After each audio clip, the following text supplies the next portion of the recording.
టేకుమట్ల మండలంలో సర్దార్ సర్వాయి పాపన్న జయంతి వేడుకలు గౌడ సంఘం ఆధ్వర్యంలో ఘనంగా జరిగాయి. మండలంలోని అంబేద్కర్ సెంటర్లో సర్దార్ సర్వాయి పాపన్న జయంతి సందర్భంగా గౌడ సంఘం నాయకులు వారి చిత్రపటానికి పూలమాలలు వేసి నివాళులు అర్పించారు. ఈ సందర్భంగా సర్దార్ సర్వాయి పాపన్న పోరాటాలను, వారి ధైర్య సాహసాలను స్మరించుకున్నారు. ఈ కార్యక్రమంలో గౌడ సంఘం నేరెళ్ల రామకృష్ణతో పాటు మండలంలోని అన్ని గ్రామాల గౌడ సంఘం నాయకులు పాల్గొన్నారు. ఇక అదేవిధంగా వెలిశాల, పెద్దపల్లి, పంగిడిపల్లి గౌడ సంఘం ఆధ్వర్యంలోనూ సర్దార్ సర్వాయి పాపన్న జయంతి వేడుకల్ని ఘనంగా నిర్వహించారు.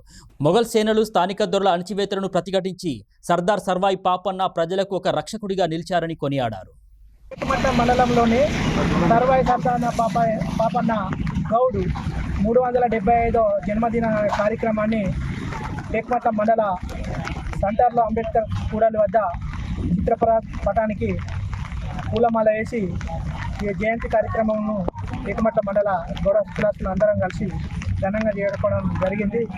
Sarvai Papanna ST, SC, BC మైనార్టీల ఒక కమ్యూనిటీ కోసం పనిచేసిన వ్యక్తి. ఆయన బీసీ రాజ్యాధికారం కోసమే నిరంతరం కృషి చేసి జుడాల ఆధిపత్యాలను, భూస్వాముల పెత్తందారుల ఆధిపత్యాల మీద పోరాటం చేసి నిరక్షిత పాలన నుంచి విముక్తి చేసి బహుజన రాజ్యాధికారం కోసమని నిరంతరం పోరాడిన వ్యక్తి. ఆయన బిడ్డలుగా, ఆయన వారసులుగా మేము ఇవాళ ఆయనది 375వ జయంతిని చేసుకోవడం మాకెంతో సంతోషకరంగా ఉన్నది.